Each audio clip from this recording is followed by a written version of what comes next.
anxiety and depression.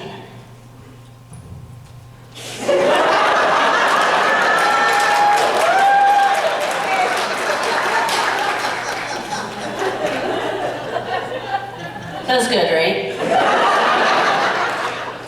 I have some notes to remind myself how mentally ill I am, so.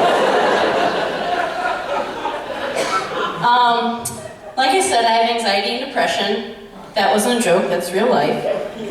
My anxiety started when I was pretty young. I was really worried about getting a terminal illness, and so I made sure that I got my cootie shot every year. And I took my health advocacy to the next level by starting a cootie prevention clinic on the playground. But it quickly drew protesters, and they had signs that said, circle, circle, dot, dot, there's poison in those shots.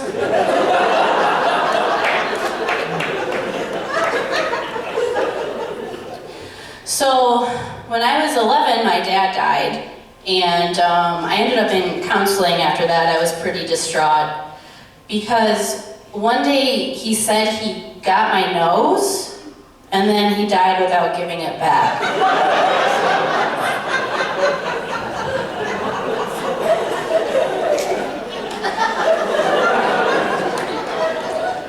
So as a person with anxiety, I worry about stuff all the time.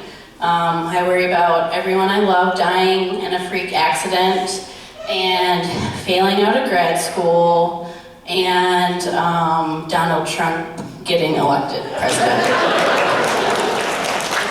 Which I actually should be worried about. So I'm going to grad school to be a social worker, and we're learning about using empathetic statements to communicate with people. Like, it sounds like you're going through a rough time, or it sounds like you're feeling very overwhelmed right now. But that always freaks out the lady in the stall next to me.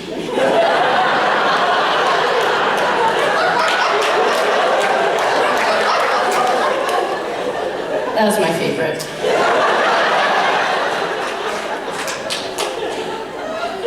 So we also use a lot of other generic empathetic statements like, so what I'm hearing is that you're stressed, and so it sounds like you want to punch me in the head right now.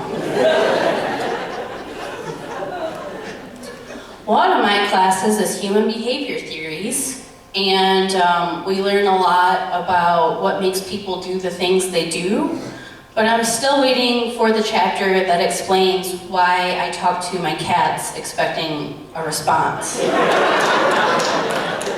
At least my dog has the decency to tell me I'm being annoying. Am I right? Am I right?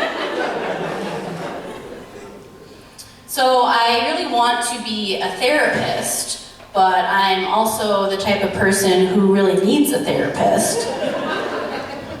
That wasn't the joke, but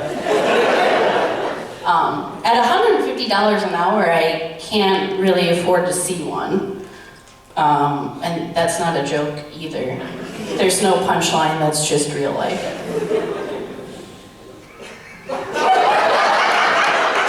That was seriously all I had.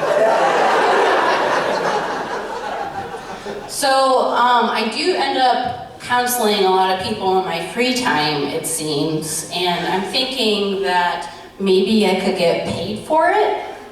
So the next time someone comes to me with a problem, I'll just be like, what type of coverage do you have? And if it's someone that I'm tired of listening to over and over, I'll just tell them that I'm out of network. So when you're depressed and anxious, as many of you probably know, it takes a long time to figure out the right cocktail of meds that helps you to function normally. At one point I was hospitalized because I took a bunch of lorazepam, and I chased it down with some cheap orange flavored vodka and some chicken nuggets. And the chicken nuggets really put me over the edge.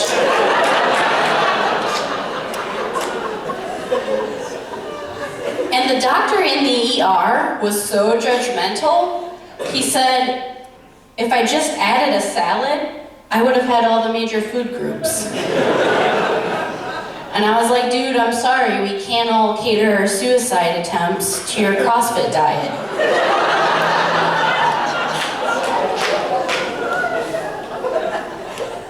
So when I was in the hospital, most of the time I just slept, but it still ended up being about $5,000. And it was the most expensive nap I ever took. The next time I feel like I'm gonna have a mental breakdown, I'll just check into a La Quinta. At least they have HBO there. And no one thinks that the dragons in Game of Thrones are real. Except for me.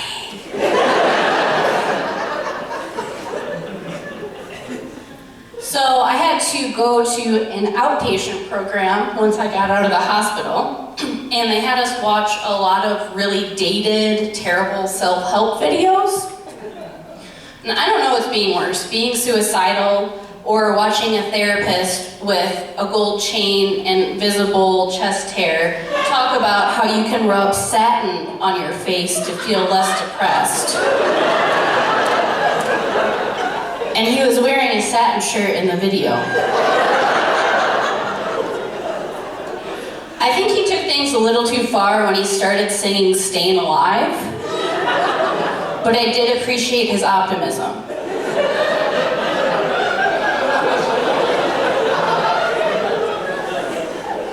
So part of this outpatient program was an activity coordinator. And one day he took us to the pet store to play with puppies, as if that would cure our depression.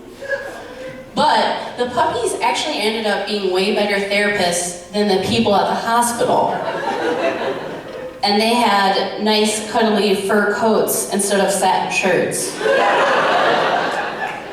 And when they sang, it was always something really topical and appropriate, like Everybody Hurts.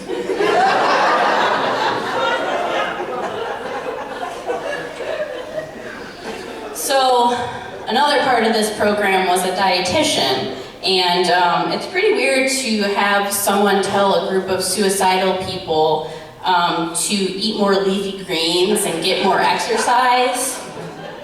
I mean, when I'm depressed, my idea of exercise is putting chicken nuggets in the microwave.